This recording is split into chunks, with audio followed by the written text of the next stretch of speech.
to the Weekly Bioanalysis, a KCAS podcast. Hello, and welcome to the 8th week of the Weekly Bioanalysis. My name is Dominic Marino, and I'm the Senior Scientific Advisor for all things related to Ligand Binding Assays, biomarkers, and flow cytometry. I've been with KCAS for about 7 years, and I've been in the bioanalytical space for close to 25 years. I'm here with my co-host, John Perkins. Hello, I'm John Perkins. I'm also Senior Scientific Advisor at Kansas City Analytical Services. I've been with the company approximately 8 months. It's slowly increasing. My focus is on LCMS technologies. Prior to KCS, I've been in bioanalysis for around 25 years, so I have a wealth of experience to pull on. Today's podcast, as always, is brought to you by KCAS, Kansas City Analytical Services. KCAS is a bioanalytical laboratory located in Kansas City, Kansas, serving the pharmaceutical and biopharmaceutical industries for over 40 years. John and I are the senior scientific advisors to KCAS, which we've mentioned numerous times previously, and both of us are available to answer any questions you may have regarding this podcast or any of KCAS services. We are ecstatic to have you listening again. As mentioned, this will be our 8th week recording the podcast. So if you are interested in other episodes, they can be found at kcsbio.com. You can also follow us on Twitter at The Weekly Bio and at KCS Bio. As we've mentioned before, we kind of started this whole thing due to social distancing and how we were getting away from our normal means of communication. Even today, John and I are in completely different places. I'm in Kansas City. John is in upstate New York, and our producers are scattered about the Midwest as well. This weekly podcast gives you a chance to connect with all of us. We hope it is a chance for you to get to know us. Even more importantly, it's a chance for you to get to know KCS and the services we provide. As always, the podcast will be a review of last week's news and resources, and then we focus on a topic of our choosing before discussing any feedback we've had from our audience. As always, we're constantly looking for topics, and we'd be happy to discuss something that you may want us to cover. So please do post and let us know how you think we're doing on our podcast. And then we'll wrap up the podcast and give you a little teaser for next week, letting you know what is coming in the future. So again, we're ecstatic to have you. We're looking forward to a jam-packed and fun episode today. To kick us off, John is going to go over the podcast topic a bit before we jump into the news and notes. John? Our main topic for this week is really building a little bit on what we did last week. We had guests Don Duffield and Frank Spriggs from our bioanalytical teams on the LCMS and Ligand Binding sides, who were talking about the advantages of an integrated approach to bioanalysis by the mutual application of both those technologies. So we just want to talk about that in a bit of a wider context in terms of the business as a whole. Let's move on to news and resources. Let's start with the latest on COVID. There's certainly been a lot happening. As you know, there's a lot of protesting and things like that going on, and there's some anticipated spiking of COVID due to that. I mean, from what I've seen over the last, it's been close to 7-8 nights now. You see quite a bit of people gathering, several hundreds, potentially thousands. You might see some masks. I don't know how much a mask is really helping you. People are on top of each other. You certainly see a lot of, we're not going to make it political, but you see some violence and you see people really in close contact. You see people kind of yelling, getting in the face of people. And all of that is, to me, kind of concerning. It's like we almost forgot that COVID was happening. Yeah, it's certainly taken away attention from COVID in the media and everywhere else. I mean, one of the things I've always liked to do is monitor progress in the various countries against COVID in terms of new cases. Obviously, fatalities is a part of that, and just where each country is in terms of lockdown and progress against the virus.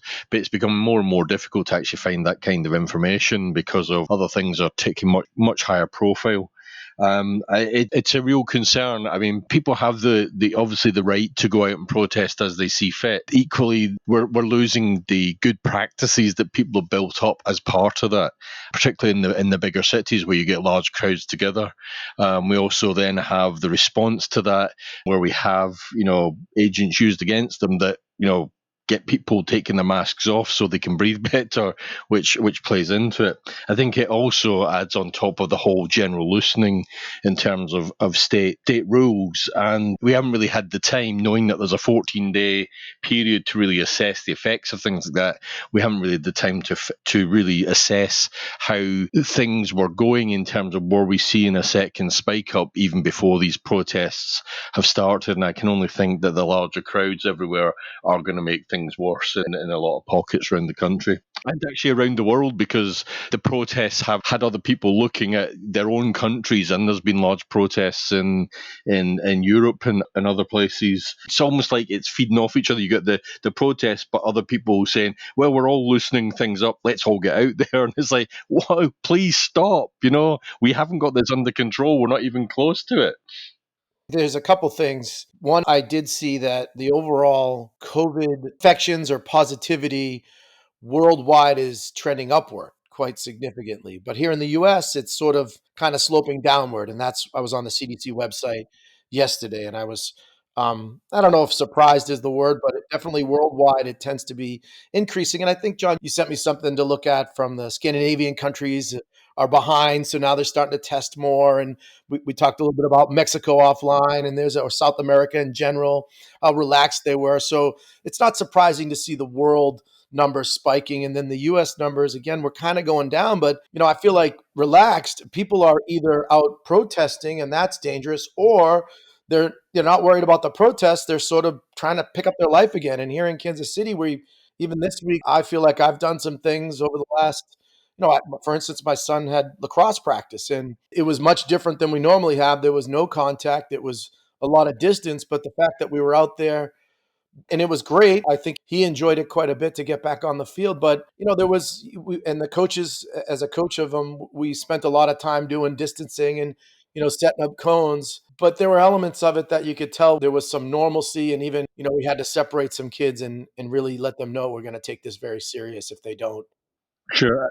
With changes in the environment, you do have to question how you approach things. So for us, one of the restaurants in the village that we go to relatively frequently, they're talking about doing dining in. So my wife and I ended up talking about that last night. Well, are we ready to actually go to a restaurant?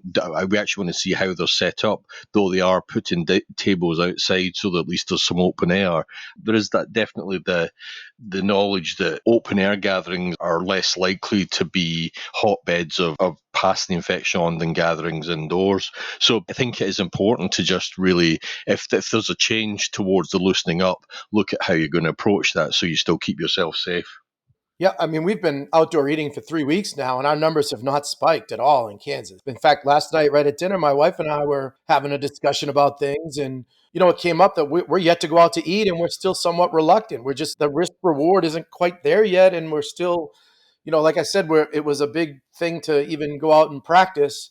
But I can get a sense that as it gets warmer, I could just feel the loosening here in Kansas City, and that, I don't know if worry is the right word, but I certainly don't want to see a spike of things.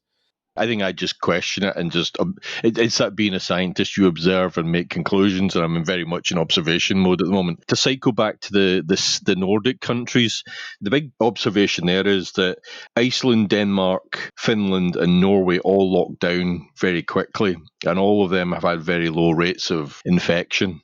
The one country which has been actually a global outlier was Sweden, and they've taken a much more of that let's work to develop herd immunity, and their numbers per capita are much, much higher than I think pretty much anywhere else.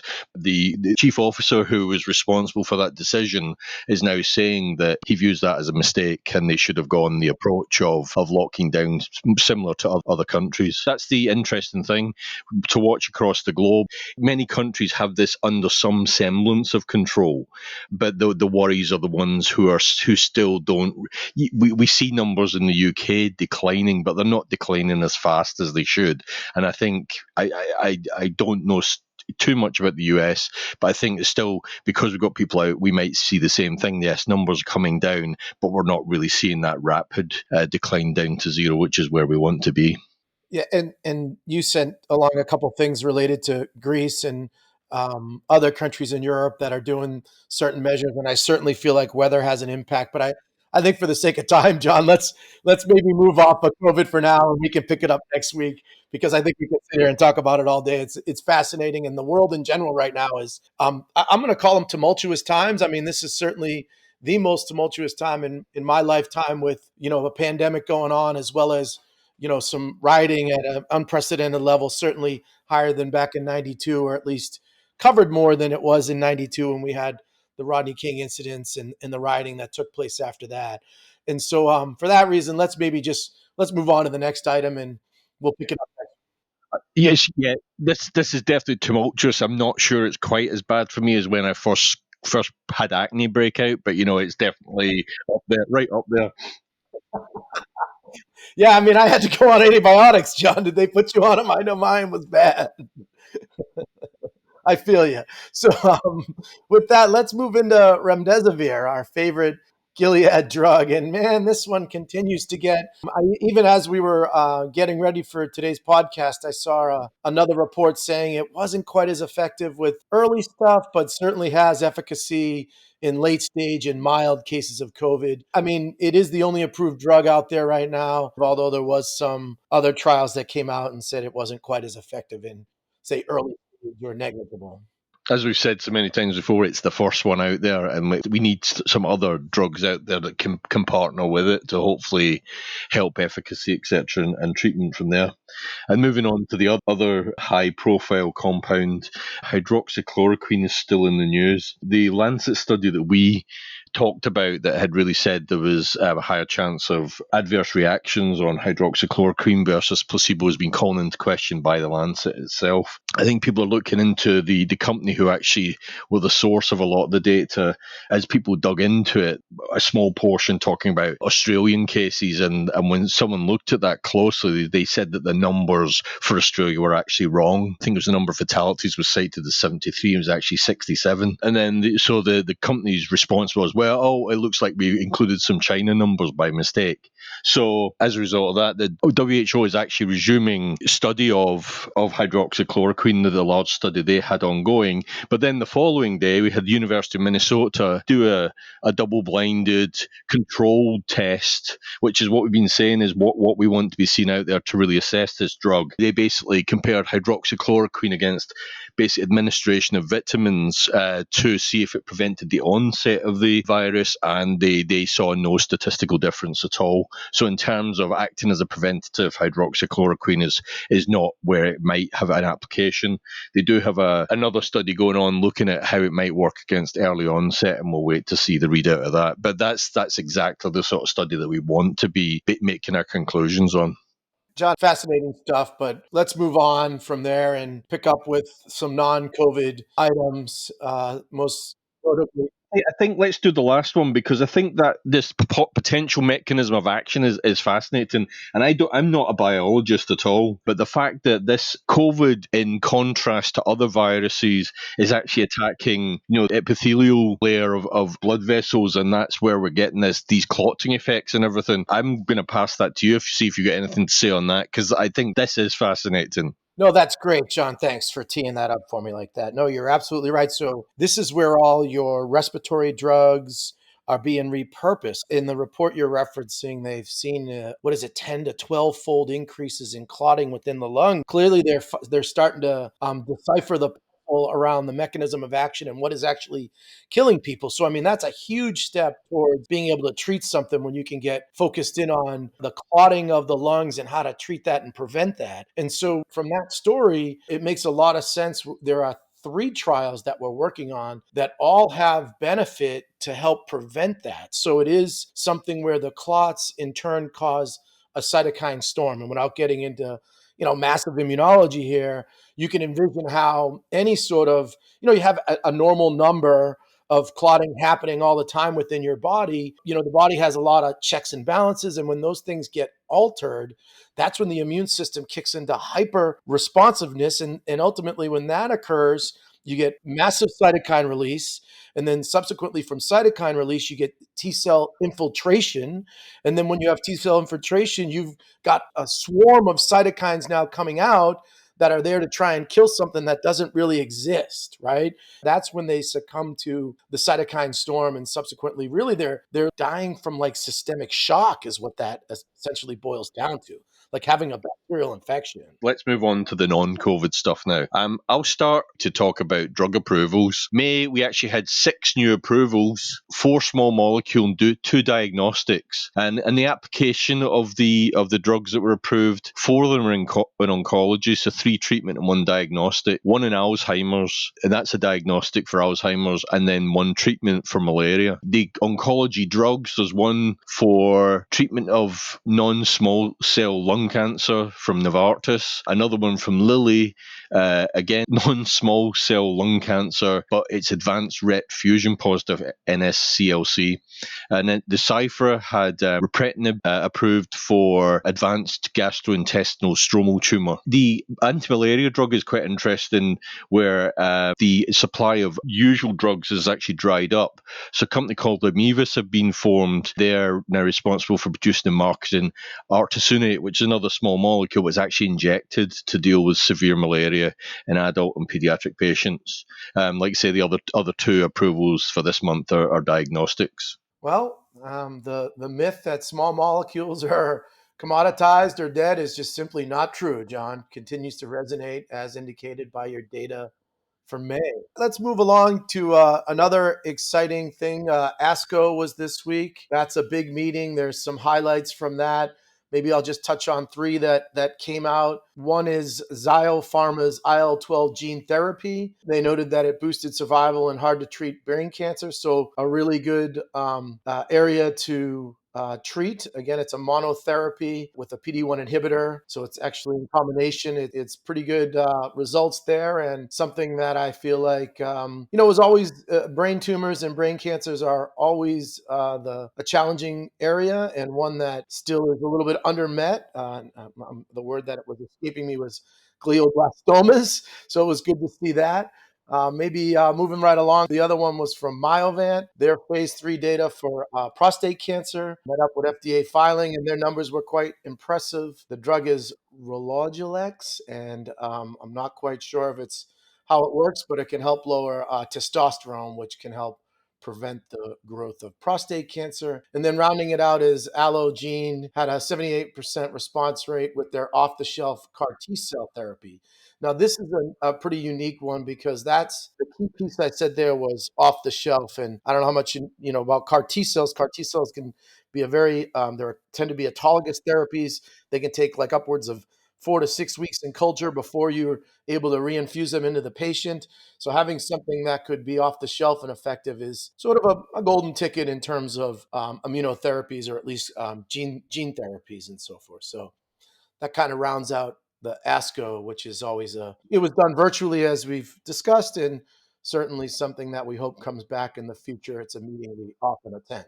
So how about we move on to the main topic of the week? If you've listened to last week's podcast, you'll know that we had Don Duffield and Frank Spriggs talking about the application of our 2 main technologies in bioanalysis. And so we thought maybe we'd elaborate on that and talk about what we've seen across the business in terms of collaboration and teamwork and continued application of those technologies across the board. So as we've mentioned before, we're based in Kansas City, and it's all an operation under one roof. That really helps drive the free and easy sharing of ideas and problem solving. Yeah, it's certainly an advantage to be able to have an integrated service all under one roof. As you mentioned, it allows for a lot of collaborative approach, as well as, due to our size, we have a lot of flexibility in that approach. Even this morning, before we had the podcast, I was on a call with several of our team members. Both Frank and Don were on the call, and we were discussing ADCs. That's obviously something that we will, as an integrated laboratory, be able to help support. But really, getting back to what the advantages are, it allows us to have many tools at our disposals. And I really do like the toolbox approach, right? So, at times it's pretty easy. If it's an LCMS, you pull out that hammer and you use it. If it's an LBA, you pull out the screwdriver and you can use it. But, when we get into the affinity capture or the hybrid LCMS, that allows us to use a different hammer type. It allows us to use maybe a Phillips versus a common screwdriver, as well as, having flow cytometry, a tissue cell culture facility, as well as a standalone biomarker team continues to allow us to broaden our reach. Not only do we think it doesn't matter the size of the compound, we're kind of agnostic to the size of the drug, whether it's small, large, and everything in between. We can support that PK wise. We also have our ADA or immunogenicity suite of services and then biomarker services. So, really, in the bioanalytical space, that's a lot of horsepower under a single roof.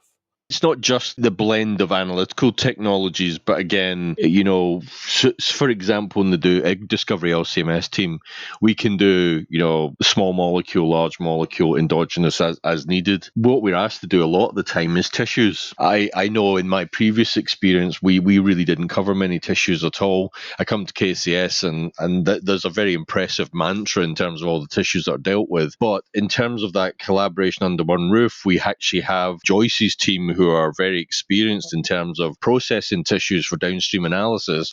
And so the LCMS team take advantage of that expertise to help drive their flow of work so they can focus on the piece that they are the experts at, which is the extraction and then the sample analysis. I'll take it even a step further. You touched on that standalone tissue team. We can take a tissue and we're able to homogenize that tissue in, for example, PBS or water, split that homogenate, and then it can track its way into an LCMS methodology or track its way into an LBA methodology. Because obviously those require significantly different buffers. And we have a number of studies that we're doing that to, and that's just another piece of really advantageous parts. So even in my time here, when I joined KCS 7 years ago, we had a slew of tissue experience, whether hard tissue, soft tissues. I mean, we have done human nail studies, we've done nerve studies. I mean, we just have a wide breadth of history. Over the last year or so, through our integration and continuing to build on our services, we've been able to look at somebody and say, hey, yeah, send us that block or send us that tissue. No problem. We can do LCMS biomarkers on it. We can do LBA biomarkers. We can do PK by LCMS.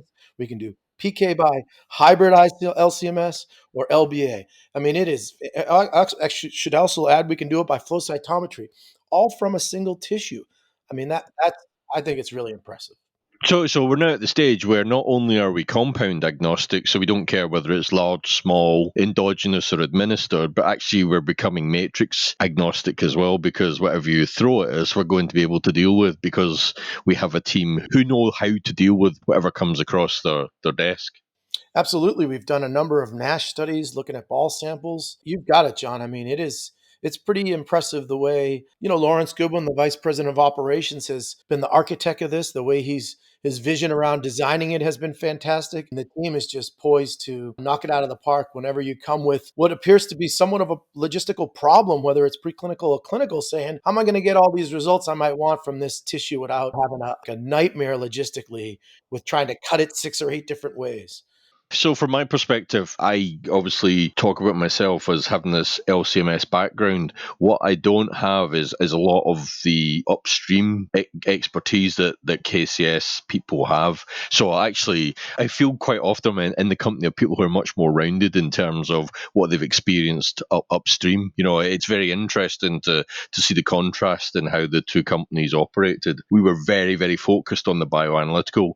A lot of the peripheral pieces to the bioanalytical, we didn't worry about it. That might have been partly because we were dealing with a different customer base, where I was working a lot with large pharmaceutical companies who had all that expertise in-house. Whereas what I'm seeing here is we're working a lot with smaller biotechs who rely on external expertise to help move their compounds forward through development. And what I've seen KCS has put in place is that they have built that expertise, and it's been very impressive to watch. I think you're spot on in that we service the smaller to mid-sized companies. We certainly have a fair amount of the larger ones, but they're not looking to us to solve or overcome some of the challenges with what we've been discussing around multiple tissue types or multiple matrices or even the upstream as you describe it. But interestingly, what it does allow for, no matter what the size of the organization, if we do start with a given platform, say it starts in the LBA group, and we realize that the compound is too challenging, pivoting to the other instrumentation, say LCMS or a hybrid LCMS. The beauty of that is the individuals that have all the information and knowledge that was gained from the LBA piece of it, they can just walk right next door and share that with the LCMS team. So, I mean, I think there are other companies that might be able to do that sort of work, but it's often there's like a baton handoff. Think of it as like a relay race. And I just think we're really good about handing that baton off because, again, it's all under one roof. Those individuals that have that knowledge are meeting pretty routinely, whether it's part of our senior leadership team every other week or whatever sort of forum. But the proximity and the camaraderie is what I think that's the word that comes to mind. The camaraderie of our integrated services is what's really separating us. Agreed. I think it's easy when your company's over multiple sites to sort of lose sight of everyone actually has a common goal. Despite all your different expertises, you're all after one goal at the end of it. But when you're on different sites, there almost becomes that rivalry between technologies, rivalry between sites, and you don't necessarily think as colleagues to the extent that you do when you're all under that one roof. Yeah, and I'll even build on that, John. I think what you were sort of alluding to is sometimes, and I've heard stories that organizations that might have an integrated service, but they're located at other sites, they tend to hold on to that single platform much longer than they should have for revenue purposes, right? So they don't want to lose the potential revenue of validating and running samples to another site because they're almost like separate organizations. Where here, we're very much integrated and the handoff, it's all a win-win for us no matter what group does it. Exactly. Yes, that's exactly right. So another real advantage of an integrated approach is when you go to evaluate emerging technologies or new technologies, that really becomes advantageous as well because we have so many individuals across a wide range of experience and expertise that we tend to be able to have that ability to take on that instrument and have some familiarity of it in-house internally already. So, John, of one example of a platform we're thinking about taking on that really we have some expertise already for it. And so it should be a seamless transition to take it on. Yeah, it's one of those things that as a bioanalytical lab, you have to always stay on top of technology. So we're constantly assessing what's out there and, what could be a good fit to further build on our skill set and our technology we can work with. As Dawn said last week, we're always looking for increased sensitivity. If we can get better sensitivity, chances are we can get down to the lower levels and provide even more comprehensive answers to meet people's problems. But it isn't always just down to pure sensitivity. Sometimes the removal of background in LCMS can actually get you the answer because it's a different orthogonal approach that helps you eliminate interferences. And in my previous life, I was certainly aware of the versatility that high-res mass spec could provide, and saw a couple of cases where you absolutely had to have that instrument to answer the question the customer was asking. It's very high now on our list of technologies to assess. Our current platforms might be able to answer 90% of the questions that people are asked, but if you have that tool that can help answer the additional 10%, then you want to implement it. And it's not just in the analytical, sometimes it's the upstream. So in terms of what can we do, what instruments can we find that can further improve our ability to process samples, particularly in terms of speed. If we can parallel things up, we can do it quicker, we can turn around samples more rapidly, we can provide data quicker, we can move the drug development process on quicker. I know that one thing that is recently implemented was a rapid dry down system. Obviously, because I haven't been on site, I haven't had the chance to see it, it's drastically reduced the dry down times for samples post extraction. So you're always wanting to look at every piece of the analytical spectrum as to how do you keep driving that improvement to really give that more complete product.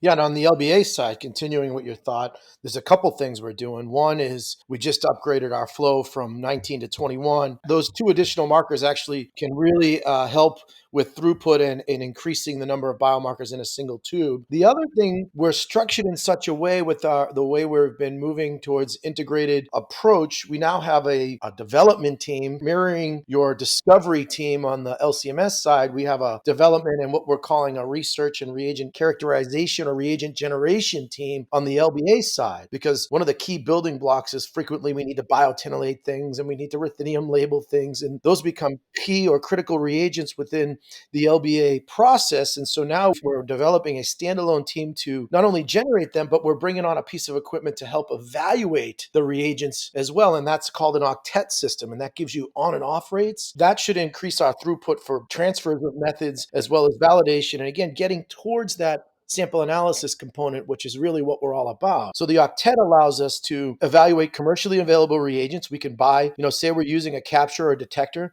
and we got 3 or 4 different sources. We'll be able to put them on the octet and evaluate them in a day or two. That saves our clients on money. It saves the team on time, because rather than going through experiment in sort of a linear fashion, or even, maybe some approaches where you've got to do some checkerboards and things like that to evaluate stuff, we can do it much more rapidly, much more quickly, as well as reagents that the sponsor has. We can help them evaluate them further as well, because frequently they haven't done that level of reagent characteristics as we're going to do internally. Again, I'll give a hats off to Lawrence and how he's designed the team now to help us succeed. I think it's critical. It's always looking critically at your processes and what can you add to give that more complete service. The more seamless you can make, the sponsor happier, and typically allows for early delivery of results. Continuing with platforms on the LBA side, I was recently on a WRIB panel that recorded this week. That should be coming out. And part of that panel was discussing emerging technologies. One of them was the gyro system, which there was an individual from there on the call. And there's one that we'll consider to start to think about. It has nice application to help round out our small volume PK analysis and more on the discovery side. So that's another system that we'll have on our radar maps. And the beauty of that is we have individuals internally who have experience with that. And then lastly, the ELISpot system, which, as I've mentioned on previous podcasts, that and flow cytometry are really the 2 FDA recognized platforms for evaluation of augmentation of T-cell specific responses for gene therapies and cell therapies. A nice thorough discussion about the KCAS philosophy and how it drives our thinking for the long term. But I think now it's time to move on to feedback and questions. Yeah, the first feedback we got was from Brian. He says, "This is great." Well, Brian, thank you very much. We really appreciate you reaching out and giving us a shout out like that.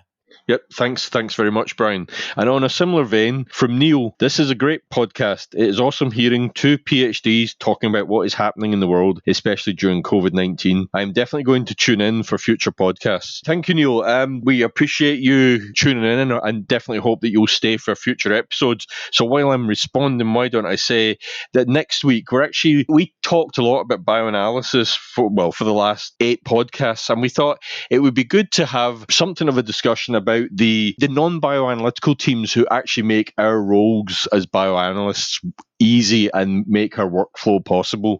So we have a number of internal groups who we sort of refer to as support teams, but without them, we really couldn't do our job. So that will be our main topic for next week.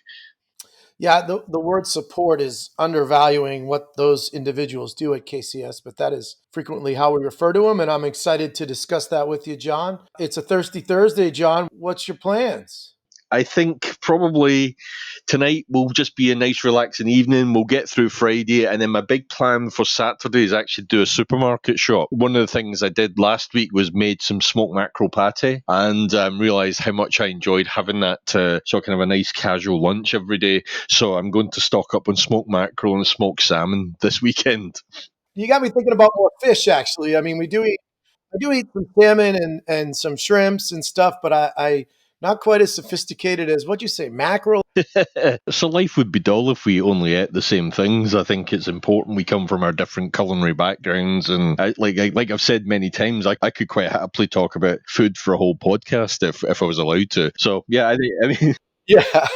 So that'll do it for this week's podcast. Thank you so much for joining us. We look forward to some exciting feedback. We're looking forward to next week. Any last comments, John? Yeah, we definitely want feedback and recipes.